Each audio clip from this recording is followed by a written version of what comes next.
The Sopranos, and obviously that's what a lot of people here will be fans of.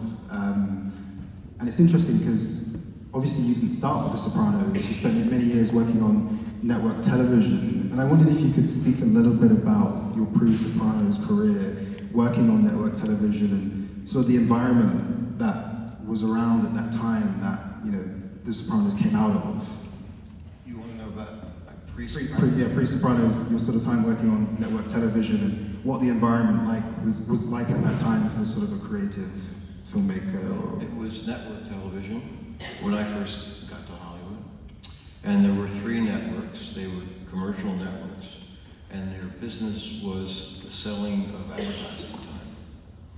And so they had these shows that came second to the advertising. And that's all there was, and it was very, very strict. It was like working for the public, seriously.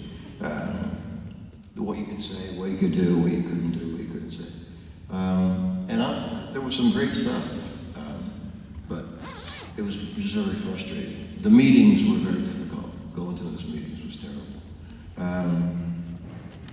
And so I got there and I got a job because of a script I had written, and it was a TV job. That's not what I wanted. I wanted to be in the movie business. And then after I did that one script, I didn't work for 2 or 3 years. And then there was a writer's guild strike, and I met a guy, and he hired me to be on a show called The Magician.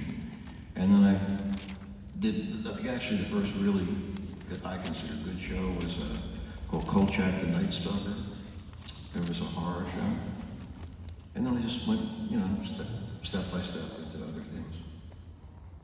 You've often said, and we were speaking before, you said that so HBO kind of doesn't get enough credit for the sort of risk that they took. Yeah, that's true. That really is true. I mean, they tested it. It took a long time for them to make a decision. This being The Sopranos. The Sopranos, yeah. And they tested it in Connecticut, Texas, California, and I forget where else. And the only place that it tested it well was Connecticut. The New York metropolitan area, and big surprise. And the testing also showed that Charmaine Bugo was the moral center of the series. It didn't work out that way, but that's what they found out. And it took a long time, and then finally they agreed to it. And so to answer your question, they took, I think, a big risk. Because there was nothing like it then. Nothing, I don't mean creatively, I just mean there was nothing, I don't know how to express it. But I had never really had a successful series before. I had one other series. And I had 2 arguments in the whole time with them. And I remember Chris Albright, who was the head of HBO, he said to me, listen, you shouldn't do things just because you can do them. In other words, so you can have bare breasts and profanity and anything you want to do, but you shouldn't do it just because you can. And I thought that was really smart. One thing you've often also said is that with The Sopranos and HBO, the sort of capitalist inclinations of the studio got out of the way. I think what you actually said is the rampant capitalist system sort of got out of the way and allowed the sort of creative to work. And I wondered, what did you kind of... I'm not sure I understood it. You said that with The Sopranos, the quote that you said is the rampant capitalist system got out of the way to allow that's true. you guys to work. And I wondered, what did you mean by that? What do I mean by that? Well, because the business of the network series, the 3 of them, there became 4. Fox also started one. But the business of those people was to sell products, cornflakes and tampons and whatever, and cars. That was their prime business, was to sell advertising time. And And so they didn't want to upset anybody. They didn't want any potential customers going away with a bad thought in their head. And so they were very, very tough on what you could express. And once that was gone, it was the need to appeal to those people. It was great, and like I said, Chris Albrecht and Carolyn Strauss and Jeff Bucas, they were appreciative. That was it. It's quite funny now because The Sopranos and HBO really sort of helped to bring about a new era of storytelling that doesn't sort of care about those type of things, and I think people probably usually give credit to that era, to sort of introducing the streaming era, where series could be more challenging, creatively ambitious. But I think loads of people in the audience who are maybe producers or artists would argue that maybe now companies are even more risk averse, which is ironic. Yes. And I wondered if that's something that you found yourself today, and why do you think that is? I'm sorry? Why, if you found that today, Why is it? Yeah, why do you think that is? Well, I forgot this guy's name yesterday, and I forgot it again today. Christopher McQuarrie. Okay, so he wrote and directed The Usual Suspects a long time ago, and he left town. He left Hollywood, and he said the whole thing is run by only two things: greed and fear. And he's absolutely right. And so, for whatever reason, we're going back to greed and fear. I think that's just the natural state of things. I've never really understood the film business in a way. I think the profit margins are like 6%. Why do you go into that business? Especially if you're afraid you're going to lose money. But That's a good point. I really don't know why they want to have a part in it. I mean, wouldn't you be better off selling running shoes? I think the execs always want to be around cool people, so they're just like... The execs always want to be around cool people. Yeah. Around filmmaking. If this sort of environment that is conducive to good filmmaking doesn't exist, what do you think people could be learning or taking away from the era that you started with The Sopranos? What do you think they should be learning to try and help their work today? Well,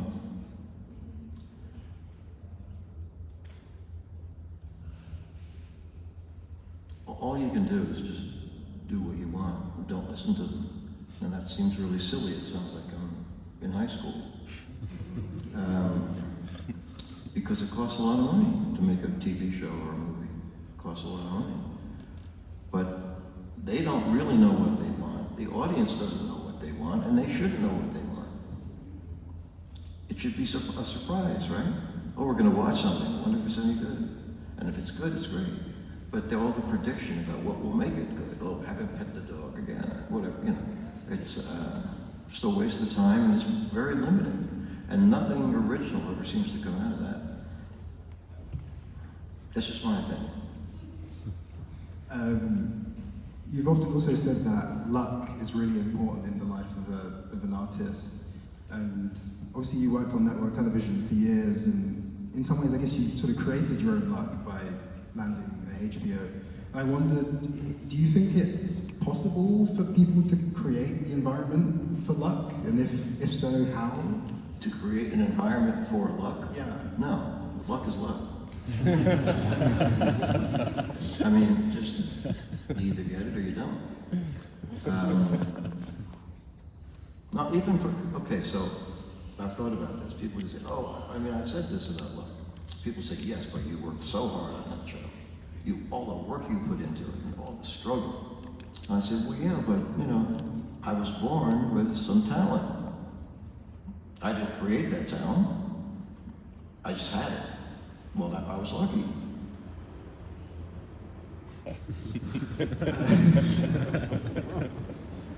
Thinking about Why is that funny? because I think usually when we do, well, for me anyways, when you do these sort of talks, someone, if I ask that question, they'd be like, yeah, you work hard and you put yourself in certain areas to like meet certain people, like a bullshit answer. So people usually aren't that honest. I know, I don't know, I can't say anything about European show business, but I notice that Americans very seldom credit to their success. Thinking about the future and what you're going to be doing next, so last year it was announced that you're making Project MK Ultra about the really sort of interesting CIA program, mind control program. I wonder if you could speak a little bit about that project, where you are with it, and why was that an interesting topic for you? Why did I pick this topic? Well, most likely because I took LSD when I was younger. I mean, that is true. I was not an acid head, but I took it, I don't know, 8 to 10 times, and I believe that it changed my life. And I still don't quite understand it. And then when you hear that the American government wanted to turn it into a weapon, and how they fucked up, and it's not a weapon at all. It's a spiritual experience, and it's a party. To me, that's a good movie. So you're making a movie and a series about this topic? Yes, I know, it's kind of strange. Why did you want to do a movie and a series? Well, I didn't, but I was doing the movie. I've been writing the movie for five years. But the movie's not just about LSD. It's a family story. And then this other book came out, and I said that I wanted to option it so that it would appear in the press, and that people would say, "Oh, well, somebody's already doing the LSD story, so I won't do it." So my agent said to me, "Well, you have to get permission from HBO because you have a deal there." And I went down and saw Casey Boys and Francie, and I told them what I was planning, and they said, "We'll buy it." And that has never happened. You know, pitches are very difficult. And they said, "We'll buy it." So I thought, well, they can be different. They can be two different stories. I mean, it's really not about LSD. It's about consciousness, really, or morals and things like that. So the TV show is the red herring for the movie. Do what? The TV show is the red herring for the movie. It's not red herring. Come on. Have you ever seen the red herring? Come to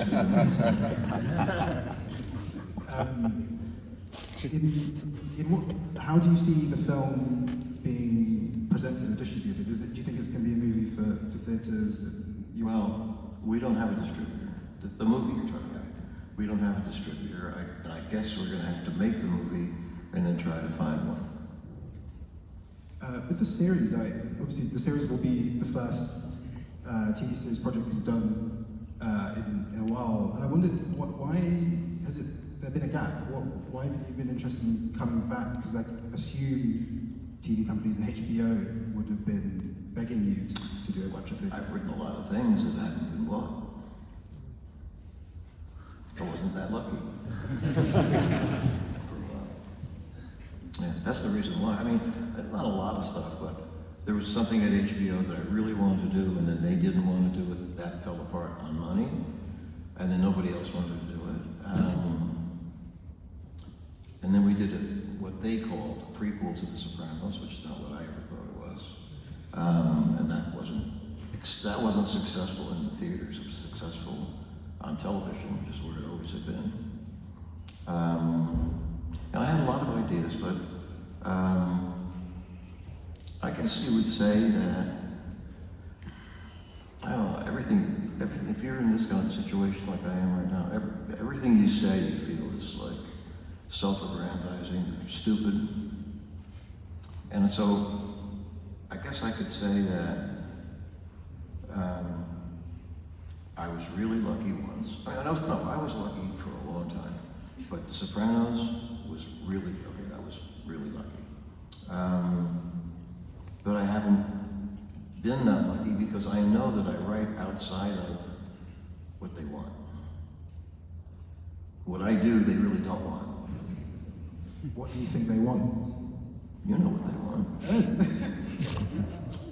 They want everything they've seen before.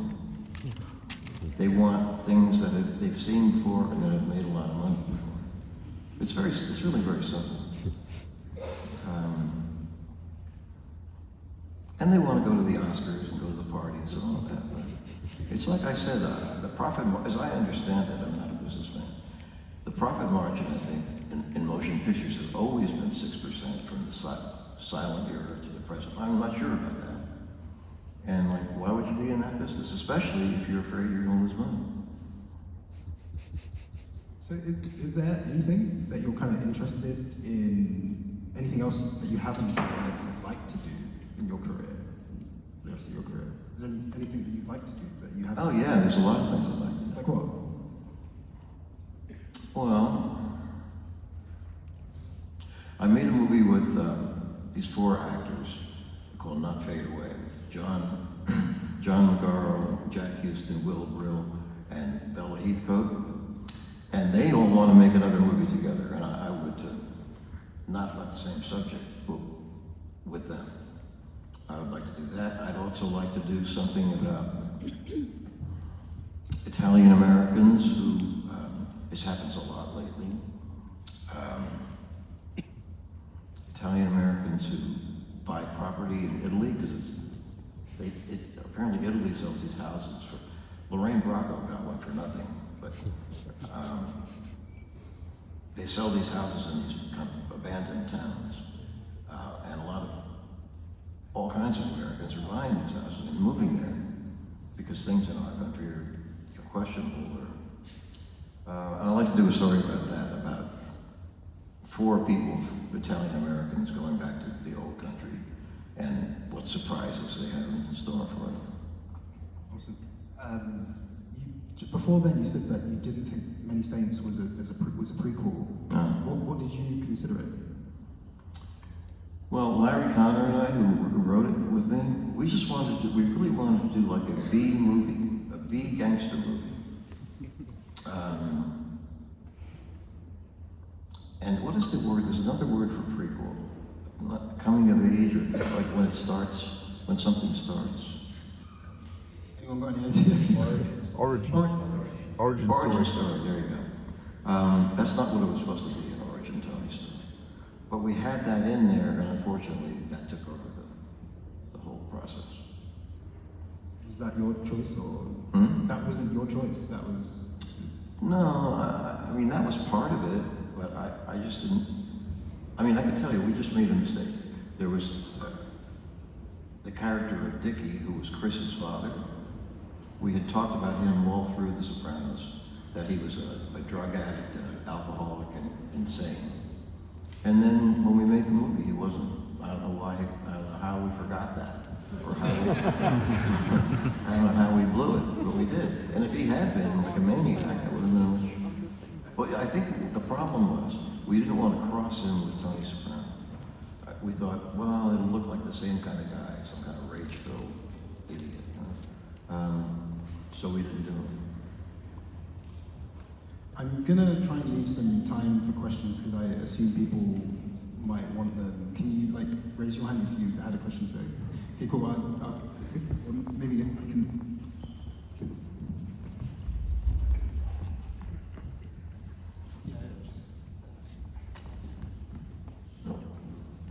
Hi, David. I heard that when you were pitching The Sopranos, you were told by one person to rewrite it without the therapist. Is that true? And can you talk to us about the pitching process before it got to HBO? I'm sorry, you heard what? He heard that when you were pitching The Sopranos, they said that you should take away the therapist aspect. So he's asking if that's true and asking if you could talk. What about the therapist? You had to take the therapist out. Oh, no, it wasn't that. It was worse than that.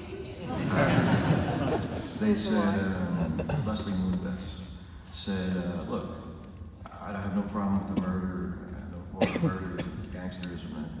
He said, are you married to this Prozac thing? And I said, yeah. And he has to go to a therapist.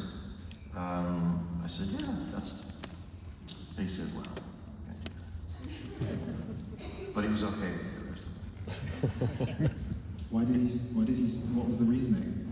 Because it made him weak, it made Tony weak and sick and not heroic and complicated. So that's the worst. There's two things that you should never do. Be ambiguous, that's probably the worst. Ambiguity and complication. So when they say that, what was your response? We left. Anybody else? There was one right at the top. Oh, actually, do you want to give here first, and then I'll come up. I do. There's a book that came out this week from David Thompson, who's a historian of film and TV, and he's arguing that Americans sort of fell in love with the anti-hero character that Tony and Walter White and these guys who have followed kind of helped to pave the way for, popularize that. His theory is that in some ways it might have desensitized Americans to that kind of a person, and might have had political implications in our country. Well, we have a convicted felon as a president. Yeah, I was going to ask if you. I mean, I don't mean any of this in a I think what you did with the character and everything was creatively incredible, but I do wonder if you see any thread from that to where we are today in America. That one had an effect on the other. Yeah. I'm not sure.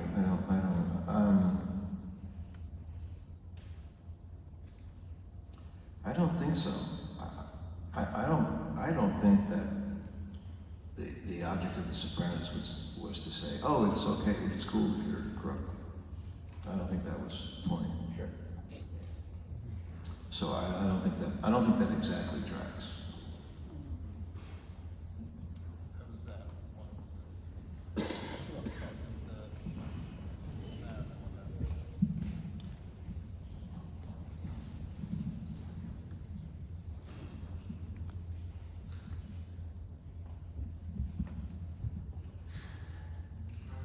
So I wanted to ask, it actually connects to the previous question.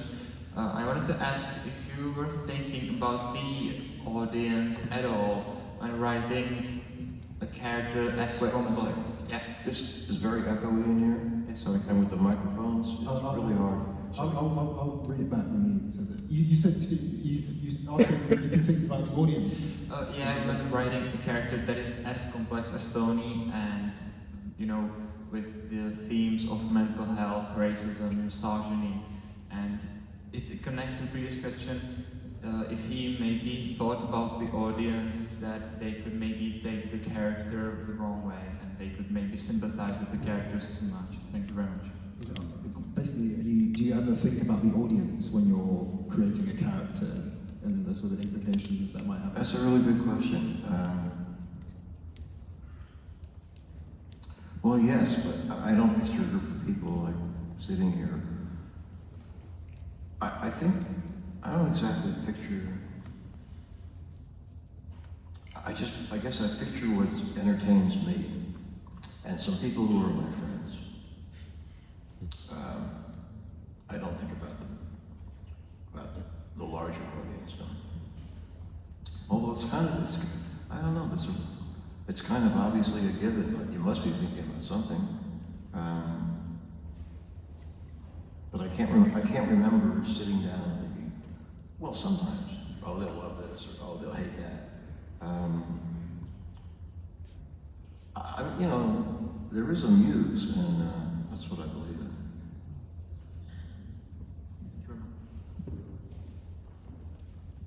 Hello. I would like to ask, first of all, I would like to say that in The Sopranos, I think that one thing that doesn't change in the contemporary world is the way a therapist cabinet works. It's still the same. And I was wondering if there is any indication that after many seasons of Sopranos, more men started seeing shrinks. You can hear that? A little bit. He's basically asking, after The Sopranos, did you see a rise in men going to therapists? therapist? Say it again? After The Sopranos, did you see a rise in men going to therapists? Oh, I didn't.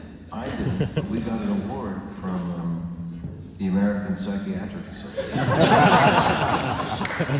We went to a big lunch at the Ambassador Hotel, and there's all these psychiatrists there. And they gave us an award, and they said that was after the first year, first and second. And they said the number of men coming in for therapy is like quadrupled.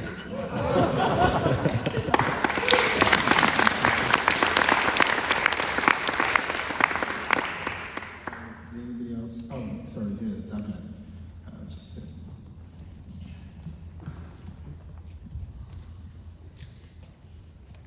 I wanted to ask about how you go about creating the team that works with you. If you have a stable team of people, or how that is for you working with other people. If you keep the same core people at least from project to project. If you're somebody who prefers change and having new people on the next one. I know you find that a very interesting question. The only thing I'm thinking now is obviously I need hearing aids. I couldn't think a word out. She basically said, how do you build your collaborators, who you work with on a project? Oh, that's very difficult. Finding the right people, that's very hard. There's no guarantee of any kind. I mean, the way it works usually is agents submit material and you read it and you think, oh, that'll fit into the main voice here. Or it's like, my God, that's great. That's just original and different, and it doesn't follow the same old new rules. And that's how it happens. Or maybe you know people, I don't think I've ever known someone who wasn't a writer and that I've said, oh, you should be a writer, and they became a writer. I don't think that's ever happened. It should have probably, but it didn't.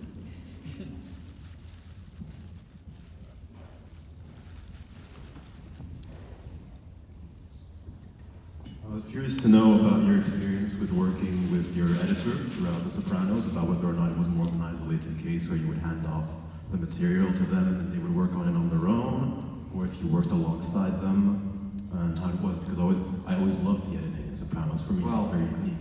Series television is a very difficult situation because it's this continuing thing. So, like, let's say there's 13 episodes. You may be editing episode number 4 at the same time as you're putting the sound on episode number 5 or 6. At the same time, you're generating stories for episode number 11. At the same time, you're writing episode 8. So it's just a continual thing. And I think I guess it's the guilds who say this, but after a show is finished, I don't know what it is now, but back at that point, maybe the same. The director of the episode, here's what I was thinking this woman was saying, talking. We keep talking about writing, and words and writing. That's not what, it's really cinema, and so it's about pictures. It should be about pictures. And that's where directors come in. And at the time during The Sopranos, the director shot the show, and then he had 4 days to edit the show. That his episode. And then it was turned over to the producers. In that case, it was me. It was turned over to me. And I was very lucky because I had, a year to fix that show, mess with it, enjoy it. But I would say, I think it's pretty true that I think a lot of TV directors in America are not happy because the writer is it still the same? I think so. The writer is kind of in charge there. It's unlike in movies. it's all about the director. And the American stage, it's also about the writer, but the writer's not around. You can't change one word.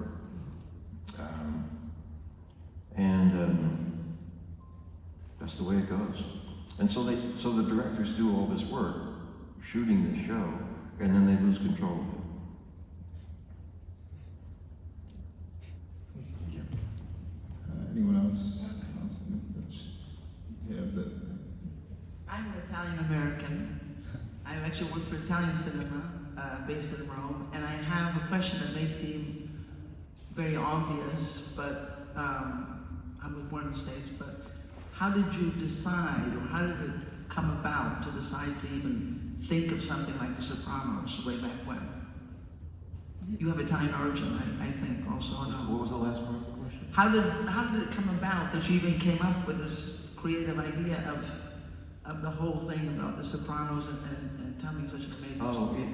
Like I said, I was working in television my whole life, and I wanted to be in movies my whole life. And so I wrote movies on spec, and none of them got made. And then I came up with an idea.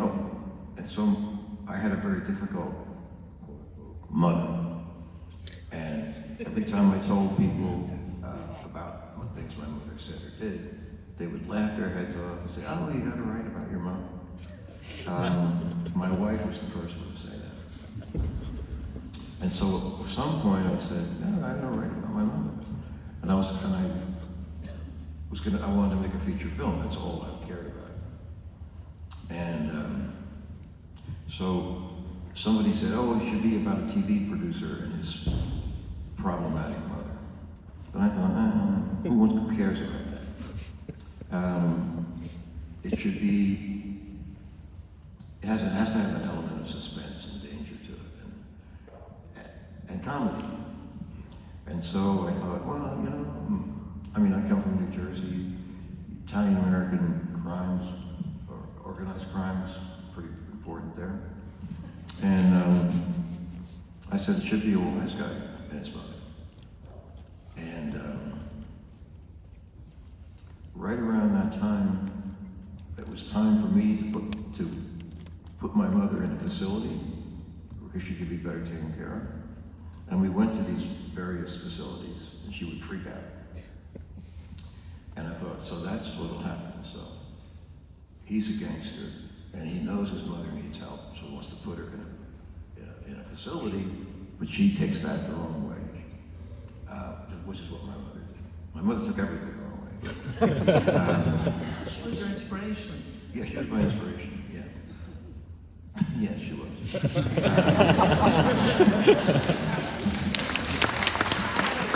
have most respect for mothers, even though it's like, I had an amazing mother too, who was American. My father was Italian, but it's interesting to think about the mother's life. Yeah. So I wanted to do it as a movie. And my dream was to have De Niro play the guy and Anne Bancroft play the mother.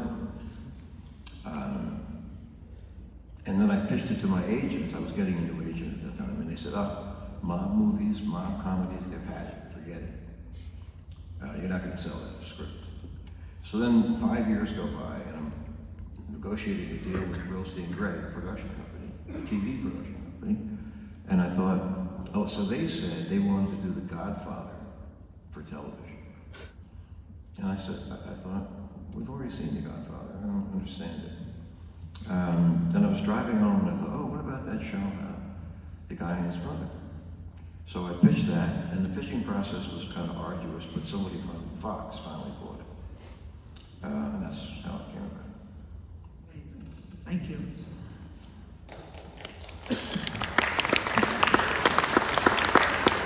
We haven't really got that much time. Is that a hand up? Maybe that's the last one, and then.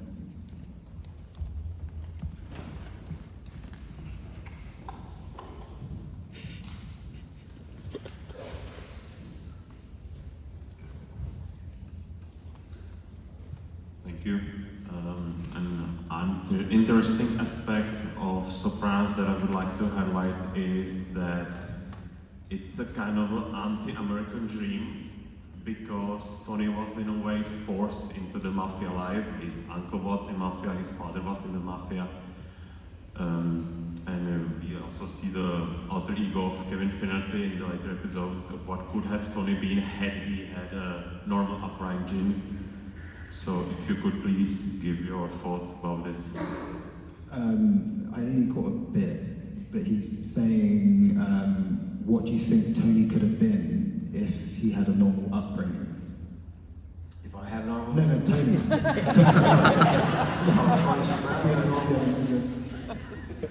Well, he'd be boring. He'd be boring. He'd be a good guy. But does anybody have a normal upbringing? Seriously. Does anyone have what is a normal upbringing? Every family is some strange culture. But I don't think he could have made a TV series about an American TV series about that. I mean, there have been shows about American families, American television, and they work very well there, which is why I thought The Sopranos would work, because there was already a body of American family shows that had worked.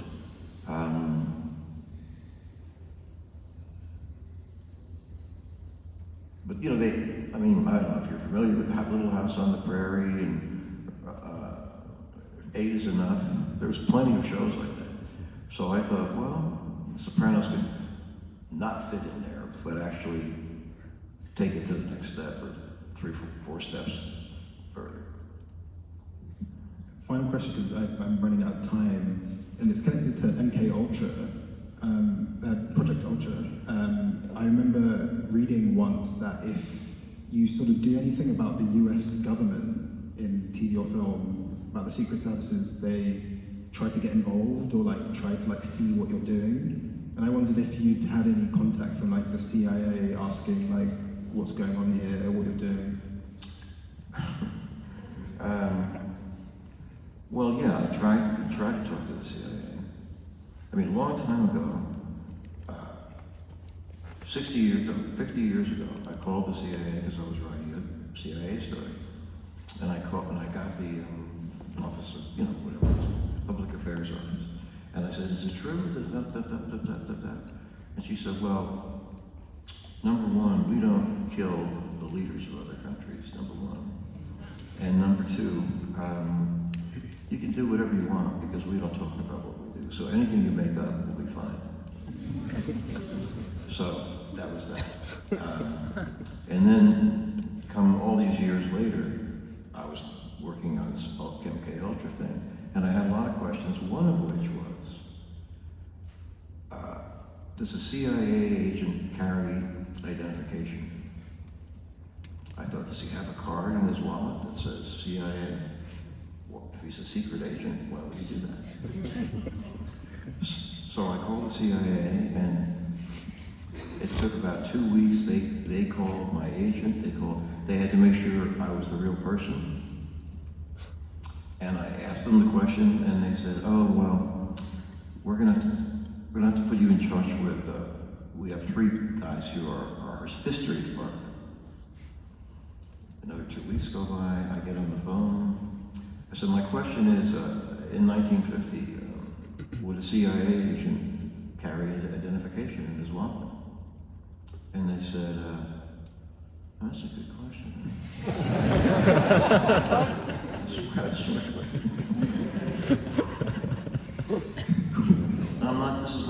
I'm not joking. David, thanks so much for joining us. I appreciate it. Thank you. Thank you.